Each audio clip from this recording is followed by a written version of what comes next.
하나님 말씀 보겠습니다. 에베소서 4장 5절에서 6절입니다. 주도 한 분이시요 믿음도 하나요 세례도 하나요 하나님도 한 분이시니 곧 만유의 아버지시라. 만유 위에 계시고 만유를 통일하시고 만유 가운데 계시도다. 아멘. 우리 옆 사람과 인사합니다. 사랑합니다. 네, 축복합니다. 당신이 최고입니다. 당신이 최고입니다.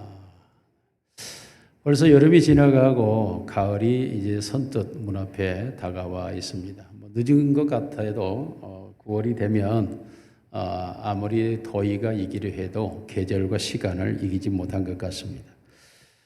이와 같이 우리의 삶 속에도 이길 수 없는 진실들이 항상 존재하고 있고 시대와 역사 속에서 진실은 감춰진 채 억울한 일들도 많이 존재합니다. 코페르니쿠스라고 하는 사람은 폴란드 사람입니다. 그런데 그 폴란드 사람인 그가 이탈리아에 가서 공부를 하고 그리고 수학과 또한 그 학문에 능한 그런 사람이었습니다. 그래서 부모를 잃고 외삼촌 집에서 성장을 했고 외삼촌이 신부이다 보니까 코페르니쿠스도 신부가 되었습니다. 날마다 교회 위에 올라가서 하늘을 쳐다보면서 그가 깨달은 진리는 지동설이었습니다. 그때까지만 해도 교회에서는 천동설을 가리키고 있었습니다. 하늘이 지구를 돌고 있다라는 것이었죠. 이게 천동설이었습니다. 그런데 이 코페르니쿠스가 볼 때 아니 지구가 태양을 중심으로 돌고 있어. 이 사실을 깨닫고 이 사실을 차마 말할 수가 없었습니다. 그때까지만 해도 교회는 천동설을 주장하고 있었기 때문입니다. 그러나 코페르니쿠스는 이 진실을 말하지 않을 수 없다라고 결심합니다.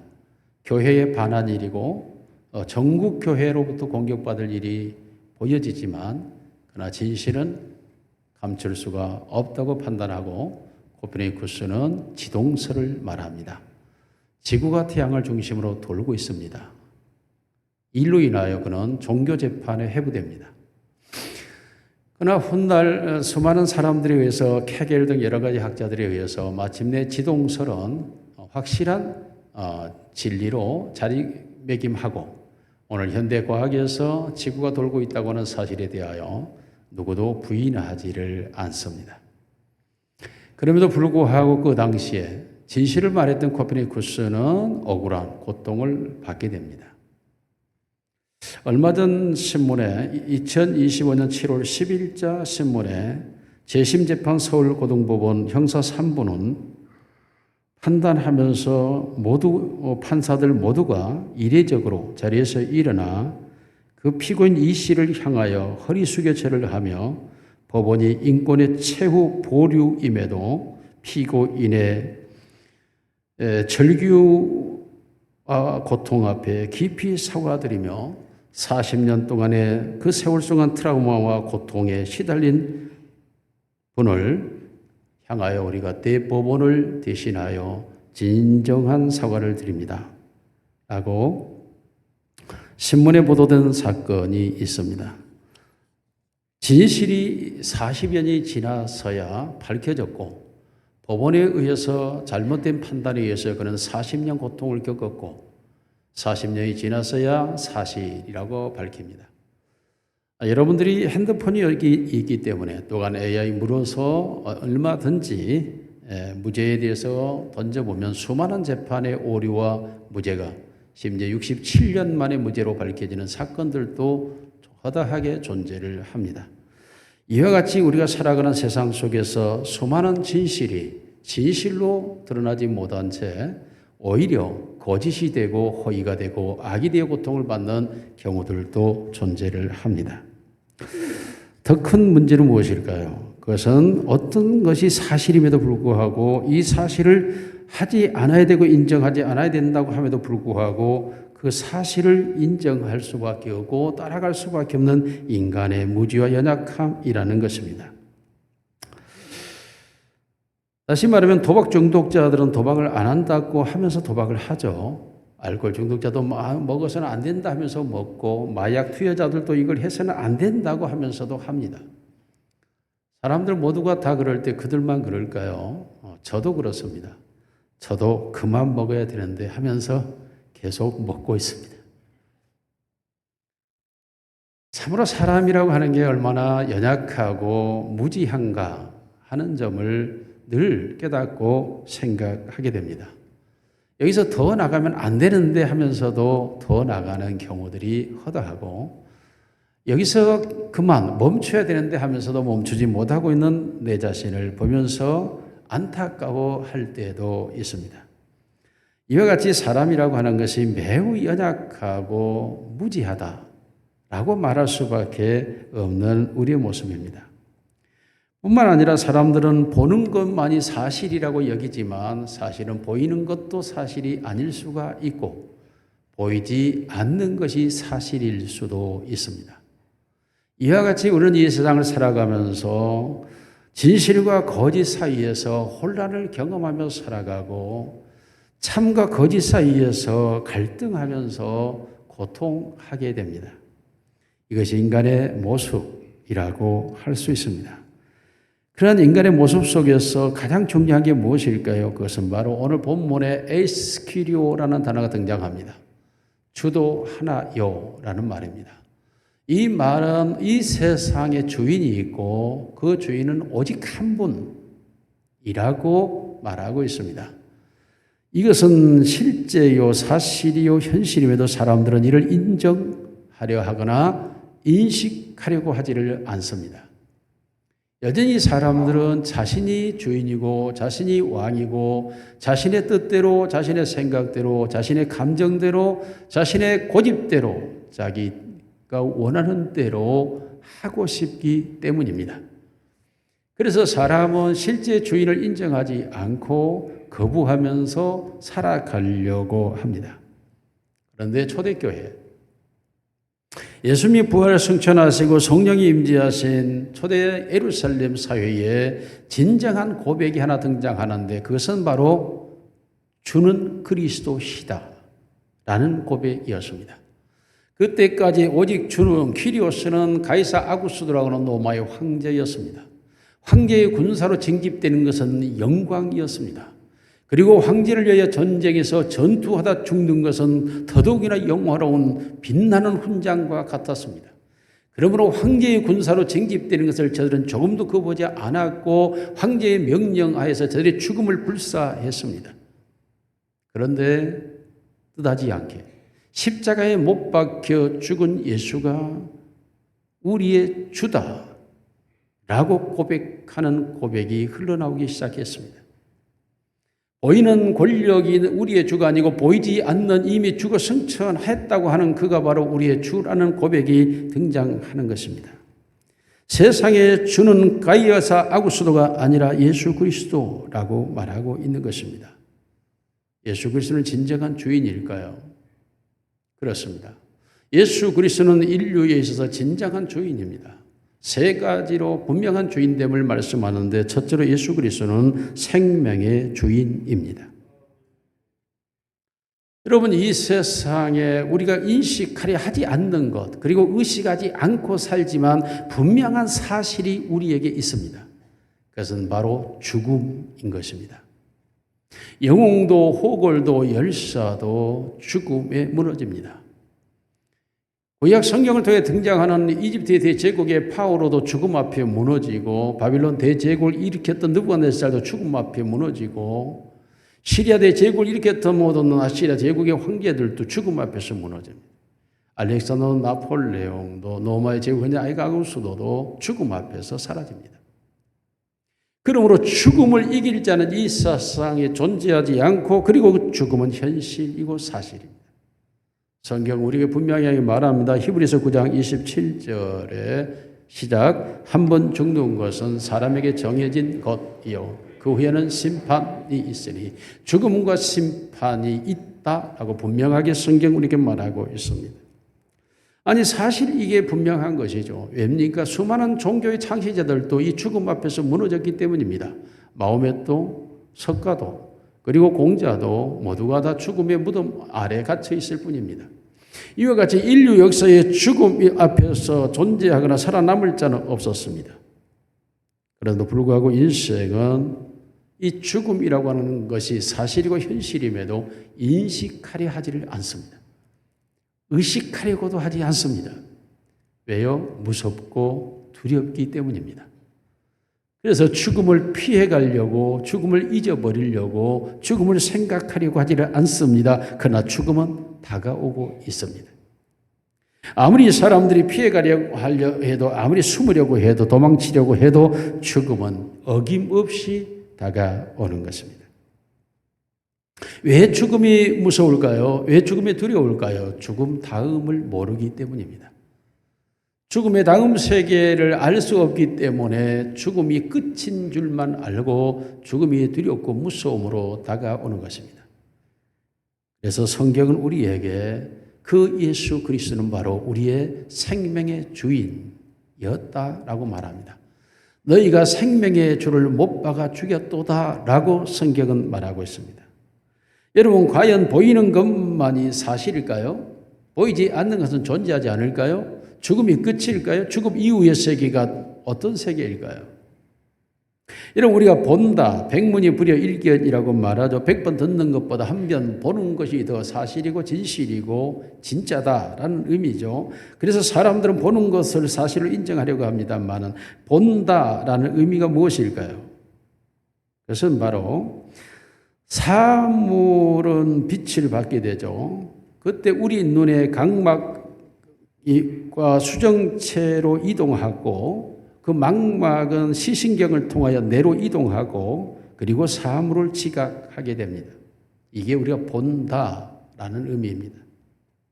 그렇다면 사물은 어쩔까요? 사물은 빛을 받아 완전히 흡수하면 검정색, 굴절하면 흰색, 백색입니다.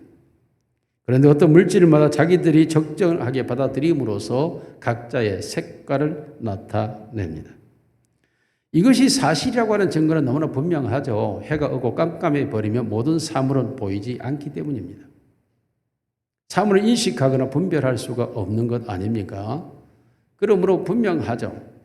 이런 분명한 증거 아래서 우리가 빛이 비추는 것 그 자체만을 우리가 본다라고 말하는 것이고 빛이 비추지 않으면 우리가 볼 수 없다입니다. 우리의 눈이 아무리 좋아도 2.0이 아니라 5.0이 되어도 빛이 없으면 못 본다이고 빛이 있으면 본다입니다. 그래서 우리 모두가 이 사물만 볼 수 있는 눈을 가지고 있었기 때문에 하나님께서 예수님을 이 땅에 보내셨는데 그 예수님은 누구셨습니까?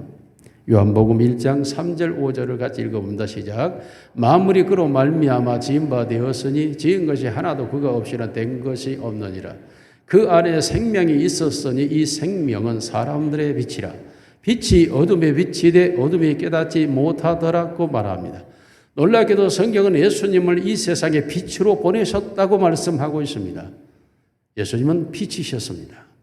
무슨 말씀일까요? 우리가 보지 못한 것을 보게 하시려고, 우리가 알 수 없는 것을 알게 하시려고, 우리가 깨닫지 못한 것을 깨닫게 하시려고 예수님은 빛으로 이 세상에 오셨고 실제 빛이 되셨으며 빛으로 우리에게 이 세상이 어떤 세상인가를 우리에게 분명하게 보여 알게 해 주셨습니다.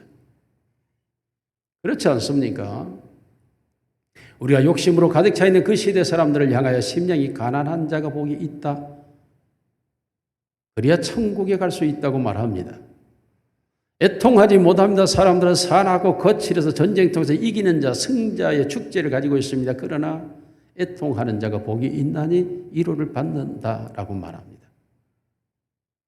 사람들은 어떻게든 다른 사람을 배척하고 그들의 경쟁에서 이기는 것만이 삶의 승리라고 외치고 있을 때 주님은 온유한 자가 땅을 기업으로 땅을 정복하는 자가 된다고 말합니다.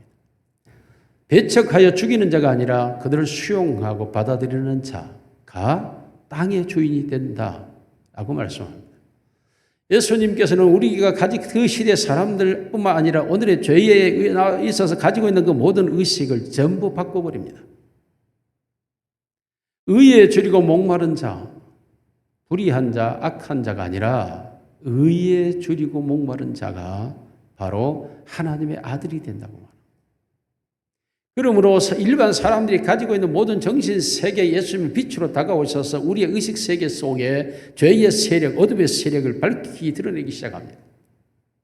뿐만 아니라 물이 포도주가 되게 하고 안전병이 일으켜 걷게 하고 눈먼 자를 보게 하고 몸이 굳은 자를 풀어 살게 하고 38년 병이 낫게 하면서 이 세상의 모든 문제는 하나님이 없기 때문에 내가 없어서 생겨난 문제들이라고 예수님은 빛으로 이 세상의 모든 문제를 조명해버립니다.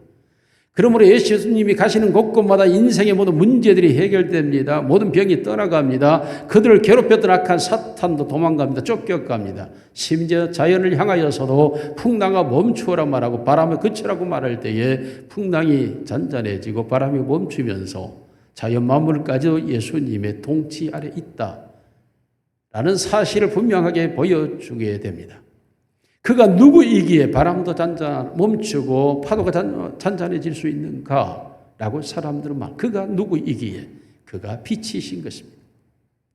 사람들이 볼 수 없었던 것들을 보게 하는 빛으로 오셔서 보여주시는 그 중에 가장 극적이며 그리고 강력한 빛이 무엇이었습니까? 바로 죽음을 이기신 부활이었습니다. 죽음이 끝이라는 생각 속에 두려움에 떨고 있는 그들 모두에게 인생은 죽음이 끝이 아니라고 하는 사실을 친히 보여주시면서 자신이 죽어 주시고 다시 살아나셔서 친히 그들에게 부활의 존재를 나타내 보이심으로써 사람은 죽음의 존재가 아니요 부활의 존재요 끝의 존재가 생명의 존재라는 사실을 그는 자신이 빛이 되어 분명하게 비춰주실 것입니다.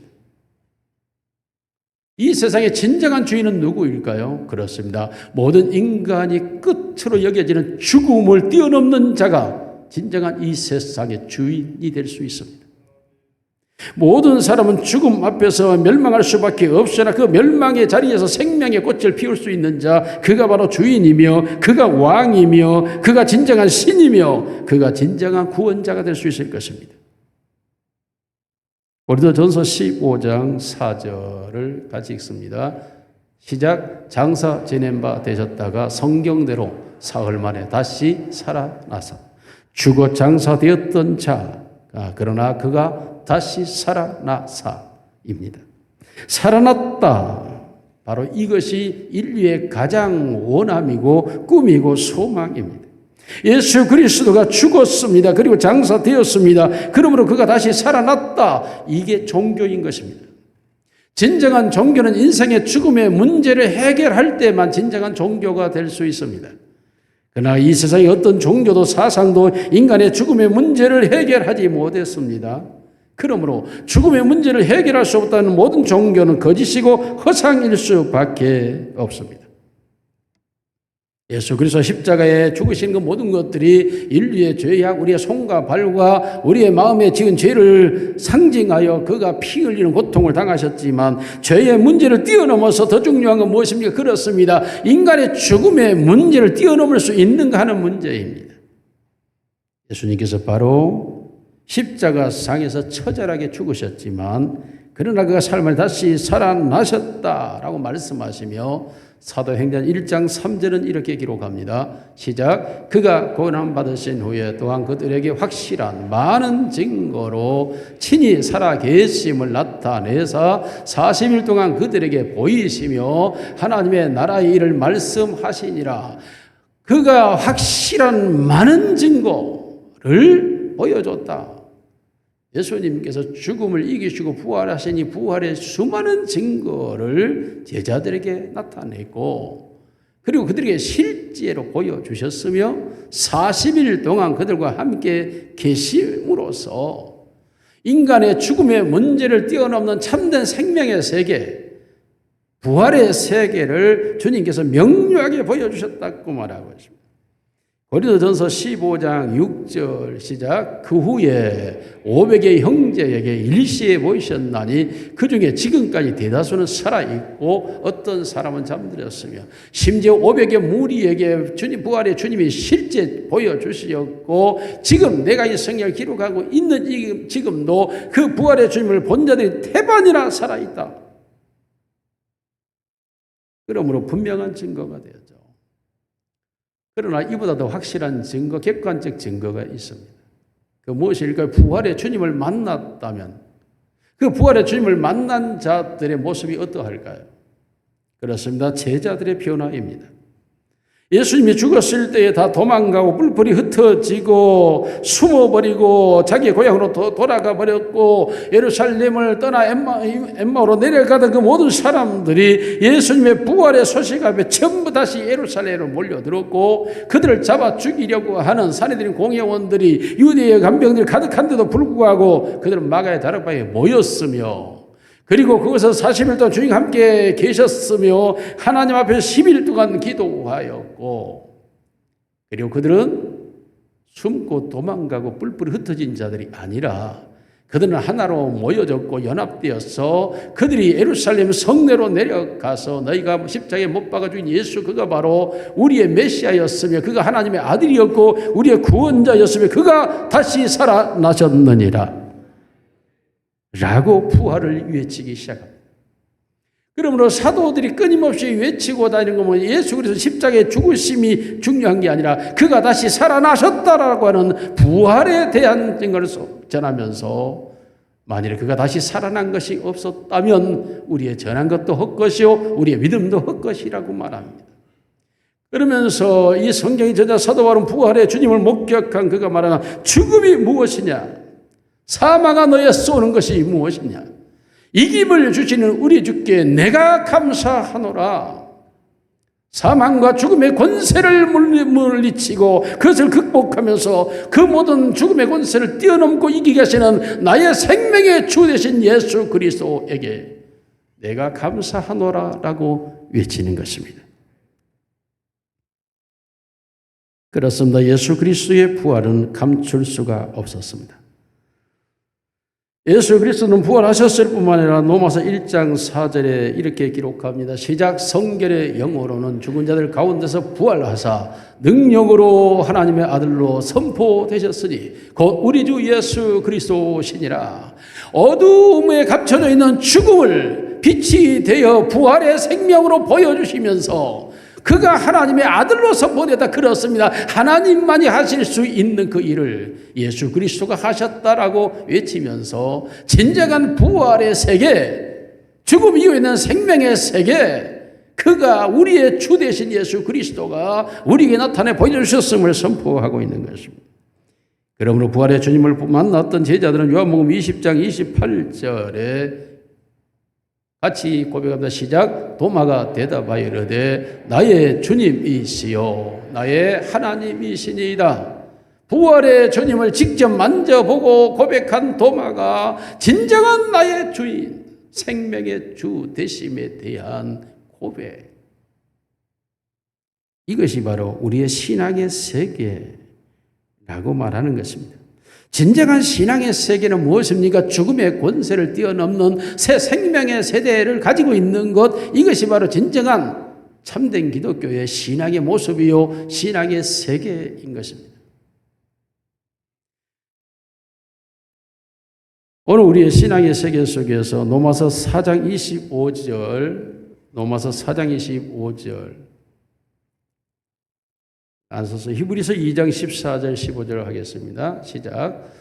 예수는 우리가 범죄한 것을 지나갔으면 히브리서 2장 14절 15절 시작. 자녀들은 혈과 육에 속하였으며 그도 또한 같은 모양으로 혈과 육을 함께 지니심은 죽음을 통하여 죽음의 세력을 잡은 자 곧 마귀를 멸하시며 또 죽기를 무서워함으로 한평생 매여 종노릇하는 모든 자들을 놓아주려 하심이니 죽음의 두려움에 떨고 있고 죽음의 권세 아래 지배하여 있는 인간들에게 참된 생명의 세계, 즉 마귀가 죽음의 권세로 붙잡고 있는데 그 죽음의 권세에서 우리를 진정한 자유와 평화와 희락의 세계로 이끌어가는 생명의 세계로 우리를 인도하기 위하여 친히 그가 혈과 육신으로 오셔서 죽으시고 다시 살아나 우리에게 새 생명의 세계를 주었다라고 성경은 말하고 있습니다. 여러분, 사랑하는 성도 여러분, 우리의 예수 그리스도는 우리의 생명의 주인 되시는 줄로 믿습니다. 그는 바로 우리를 죽음의 바다에서 건져내셨고 죽음의 두려움에서 우리를 해방시켰으며 죽음의 악에서 우리를 이기게 하셨고 죽음의 모든 세력을 물리칠 수 있는 능력의 사람이 되게 한 것입니다. 우리가 예수 그리스도의 빛을 통하여 이 죽음 세계에 너머에 있는 생명의 세계를 본 것, 이것이 바로 예수 그리스도가 빛으로 오신 이유요 목적인 것입니다. 우리의 눈이, 육신의 눈이 빛을 통하여 사물을 분간할 수 있는 것처럼 예수님이 빛으로 오셔서 우리에게 보여주신 생명의 세계를 볼 수 있는 눈이 열리시기를 주님의 이름으로 축원합니다. 두 번째로 예수님은 만물의 주인이십니다. 베드로전서 3장 22절 같이 읽습니다. 시작. 그는 하늘에 오르사 하나님 우편에 계시니 천사들과 권세들과 능력들이 그에게 복종하느냐. 하나님 우편에 계시니 하늘의 천사들 권세들이 다 복종하는 것. 마태복음 28장 18절 같이 읽습니다. 시작. 예수께서 나와 말씀하여 이르시되 하늘과 땅의 모든 권세를 내게 주셨으니. 하나님의 보좌 우편에 계셨다라고 할 때 이 자리는 대단히 중요합니다. 여러분, 술자리에 앉아 있게 되면 이성이는 짐승 같은 사람이 되는 것이고 성전에 앉아 있으면 거룩한 의인이 되는 것입니다. 사람이 흙밭에 앉으면 흙이 묻을 수밖에 없고 사람이 향기 나는 곳에 있게 되면 향기를 품을 수밖에 없는 것입니다. 이와 같이 사람의 자리라고 하는 건 대단히 중요하죠. 같은 회원 중에도 의장이 되면 자리가 달라지죠. 앞에 서게 되는 것입니다. 이와 같이 우리 이 세상을 살아가는 데 자리라고 하는 게 굉장히 중요해요.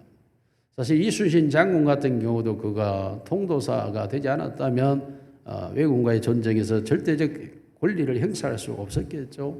국가의 위기가 있었겠죠.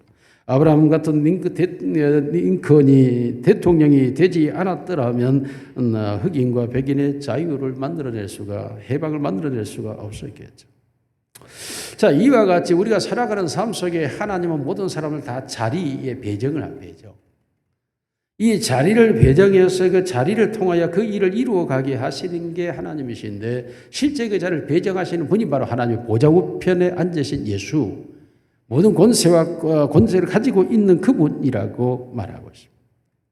그래서 불신자가 믿는 자가 되는 것뿐만이 아니라 믿는 자들 세계 속에와 불신자들 세계 속에서 그 위치와 그 자리를 선정하시는 분은 바로 모든 우편에 앉은 권세자라고 말하고 있죠.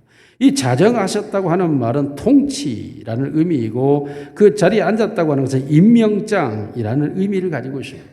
그러므로 모든 것을 다 통치하시며 다스리는 임명권을 가진 자의 자리에 예수님이 부활 승천에 앉으셨다라고 말하고 있습니다. 에베소서 1장 20절 21절 같이 읽습니다. 시작. 그의 능력이 그리스도 안에서 역사하사 주들 가운데서 다시 살리시고 하늘에서 자기의 오른편에 앉히사 모든 통치와 권세와 능력과 주권과 이 세상뿐 아니라 오는 세상에 일컫는 모든 이름 위에 뛰어나게 하시고 권세, 능력, 주권 이 세상뿐 아니라 이 세상에 오는 것까지를 다 모두 포함하여서 모든 권세와 주권이 바로 예수 그리스도에게 있다라고 말합니다. 모든 이름 위에 뛰어나다는 모든 이름을 지배하는 권세자라고 말하고 있습니다. 만물을 그 발 아래에 두셨고 그 만물을 지배하는 통치자라고 말합니다. 그러므로 하나님의 우편에 계셔서 친히 그 권세와 능력을 가지고 모든 걸 다스리고 있으신 분, 그분이 바로 예수 그리스도라고 말합니다. 만물이라고 하는 것은 정의상 제한이 없습니다. 그러므로 하늘이나 땅에 있는 것이나 모든 것, 존재하는 것이나 존재하지 않는 것 모든 것, 천사나 인간 세계의 모든 것, 과거와 지금과 미래의 모든 것, 모든 것의 통치자, 모든 나라의 흥망성쇠까지를 다 포함하여 주관하고 계시는 것입니다. 사도행전 2장 36절 말씀 같이 읽습니다. 시작. 사도행전 2장 36절 이스라엘 온 집은 정녕 알지니 너희가 십자가에 못 박으니 예수를 하나님이 주와 그리스도가 되게 하셨다. 라고 십자가에 못 박으니 예수가 하나님이 주와 그리스도 모든 것의 주인이시고 모든 것의 구원자가 되게 하셨다. 라고 말씀합니다. 그러므로 여러분 우리가 역사를 돌아다볼 때에 정말 이 세상이 예수 그리스도를 주로 믿는 세력과 예수 그리스도를 주인으로 믿지 않는 세력으로 딱 양분됩니다. 그래서 우리가 정치적으로 민주주의와 공산주의로 나누죠. 다시 말하면 사상으로는 무신론과 유신론으로 나눕니다. 그런데 이 양자의 세계를 들여다보면 어떻습니까? 역사 속에서 그렇죠. 놀랍게도 예수 그리스도를 주인으로 고백하는 나라들 그리고 그 백성과 그 사람들에게 오는 은혜는 그렇지 않는 사람들과 비교할 수 없는 자유와 평화와 행복과 부요를 그리고 풍요를 누리며 살아갑니다. 얼마나 탁월한지 모르죠. 우리나라 같은 경우에도 6.25 때에 이 나라가 지금도 이 한국이 열강 속에서는 그렇게 존경받지 못하는 나라처럼 여겨질 정도인데 그 시대 75년 전 시대에 16개국이 이 나라를 돕겠다고 오는 것, 미군이 8만 6천 명이 이 땅에 들어오는 것, 이런 일들이 어떻게 가능하겠습니까? 어떤 외교관도 이 일을 할 수가 없는 것 아니겠습니까? 그런데도 불구하고 세계가 이 나라를 도울 수 있도록 와서 이 나라를 도와서 자유민주국가가 되게 하는 이 과정은 도대체 누가 이 일을 이루었을까? 지금도 여러분 트럼프 관세 정책에 의해서 상당한 곤욕스러운 일들을 겪으면서 말하고 있습니다만은 그러나 이 땅의 그리스도인들은 예수 그리스도의 주인으로 고백하며 그 주님께 기도하는 나라입니다. 그렇다면 항상 주님께서는 자기가 사랑하는 자, 자기 뜻대로 부르심을 입은 자들의 모든 것이 합력하여 좋은 일이 생긴다고 말합니다. 그러면 외교 문제로도 풀 수 없고 어떤 국가 경쟁력을 가지고도 해볼 수 없는 여러 가지 일들이 이 나라에 유익하게 발전되고 변화되는 것들을 경험하게 되는 것을 보는데 결국 세계 역사를 주관하시는 분은 주님이라는 거죠. 왜냐하면 트럼프 관세 정책이 우리나라에 미치는 영향 중에 굉장히 중요한 영향이 하나 있는데 그것이 바로 우리가 핸드폰을 처음 사용할 때 일본 노키아 제품을 아마 큰 거, 긴 거 그걸 사용했던 것으로 알아요. 그때 90년대 초인데 그때부터 일본이 점점 경제적으로 공황으로 들어갑니다. 왜입니까? 우리나라의 SK에서 그리고 삼성에서 전자제품 그리고 반도체 등으로 앞서가기 시작하고 세계 무대 속에서 일본을 이겨버립니다. 그냥 일본의 이 전자매체 이 나라들이 뭐 우리가 잘 알잖아요. 그 제품들, 유명한 제품들 다 회사가 도사됩니다. 그리고 대한민국의 이 회사들이 다 세계 속에 등장하고 굉장한 국가로 성장을 하죠. 그런데 이 영광스러운 이것이 지금 10년 안에 마치 한국과 일본처럼 한국이 중국에 의해서 무너집니다. 중국의 이 전자 반도체가 한국을 훨씬 지금 뛰어넘는 속으로 들어가고 있고 세계 경제 속에서 경쟁력이 한국이 중국을 따라잡을 수가 없어요. 뭐 인건비부터 시작해서 모든 면에서 그렇습니다. 그러나 한국의 이 모든 전자제품이 다 무너지는 상황. 그랬을 때 한국 경제가 일본이 도산나는 것처럼 그런 비참한 상황이 이룰 수 있는 상황입니다. 그런데 트럼프 관세 정책은 신기하게도 중국의 모든 물품을 제한시켜버립니다. 다시 말하면 한국의 제품이 세계에 살아남을 수 있도록 보장되는 기회가 되는 것입니다. 그러므로 중국과의 경쟁력에서 한국이 살아남을 수 있는 놀라운 이 방책이 바로 트럼프 관세 정책이라고 어느 학자가 나와서 발표를 했습니다. 여러분 어떻게 이게 가능할까? 트럼프의 관세 정책이 자국 정책인데 그것이 대한민국에 어떤 유익을 가져올지 우리는 예상치 못했는데 학자들 계산법이 나오기 시작하죠. 이것이 어떤 결과를 가져올지. 결국은 이건 외교 문제, 대통령이 해결할 수 있는 문제들도 아니었죠. 아니 알지도 못하는 일이죠. 그렇습니다. 국가의 흥망성쇠가 한 국가의 경계를 정하신 분이 주님이신 줄로 믿습니다. 그러므로 우리는 주님을 의지하고 주님 붙잡고 주님께 기도하며 주님을 예배하면 주님께서 하늘과 땅의 모든 권세를 가진 그분이 그 역사와 그 모든 일들 주관하셔서 우리를 복되게 하실 줄로 믿습니다. 그러므로 천하 만물의 주인 되시는 그 주님만 붙잡고 의지하고 살아가는 것, 이것이 바로 가장 큰 힘이요 권세입니다. 여러분 속에 예수가 주인 되시기를 주님의 이름으로 축원합니다. 마지막 세 번째로 간단히 말씀드립니다. 교회의 주인은 예수님이십니다. 에베소 1장 22절 말씀 같이 읽습니다. 시작. 또 만물을 그의 발 아래 복종하게 하시고 그를 만물 위에 교회의 머리로 삼으셨느니라. 이런 머리는 지도, 통치, 주권을 상징을 하죠. 예수님을 끊임없이 성경은 교회의 머리라고 말하고 교회를 그의 몸이라고 고백하고 있습니다. 그의 몸인 교회라고 성경 끊임없이 말하죠. 그렇습니다. 교회의 머리는 예수 그리스도. 왜입니까? 예수님께서 내가 내 교회를 세우리니 음부의 권세가 이기지 못하리라. 하나님이 가정을 창설하셨고 그 가정을 통하여 세계 역사를 번성하게 하고 생육하게 하였던 것처럼 예수님께서 내 교회를 세우리니 음부의 권세가 이기지 못하고 모든 민족이 구원에 이르기를 원하며 땅끝까지 복음이 전파될 것이라고 말씀하였던 것대로 놀라게도 교회는 세상의 땅끝까지 증거되고 전파되며 오늘도 동남아를 뛰어넘어 아프리카에서 뜨거운 성령의 역사가 끊임없이 일어나며 교회가 불기둥처럼 솟아오르고 있는 세계를 우리가 바라보고 있는 것입니다. 이와 같은 일들은 누가 이룰 수 있을까요? 어떤 정치 집단이 행할 수 있는 것도 아니고 경제 구조가 만들어내는 것도 아니고 어떤 교회가 문화혁명으로 만들어낼 수 없는 이 기독교의 종교혁명이 세계 속에서 여전히 불타고 있는 이유 단 하나입니다. 교회의 주인은 예수 그리스도십니다. 그러므로 그가 그의 성도들을 불러 모으시며 그의 성도들을 통하여 그의 나라를 이루어 가시기 때문에 그의 교회가 흥왕하고 그의 나라가 완성되어져 가는 것입니다. 뿐만 아니라 그 모든 성도를 만드실 뿐만 아니라 참된 것을 하여 범사에 그에게까지 자라가도록 오늘도 역사하고 계시는 분은 그의 주인이십니다. 우리가 심고 물을 주되 자라게 하시는 일은 오직 하나님이신 줄로 믿습니다. 그러므로 하나님께서 그의 교회를 오늘도 통치하고 다스리시며 그리고 세우시며 그 교회를 이루어 가시는데 그 교회의 주인은 예수 그리스도. 자기의 피로 값주고 사신 것이라고 말합니다. 그러므로 예수님의 피로 값주고 세우신 그 교회를 누가 무너뜨릴 수 있겠습니까? 하늘과 땅의 권세를 가지신 그 주님을 누가 이길 수 있으며 죽음의 권세를 무너뜨리는 생명의 주인 되신 그 예수를 누가 거역할 수 있겠습니까?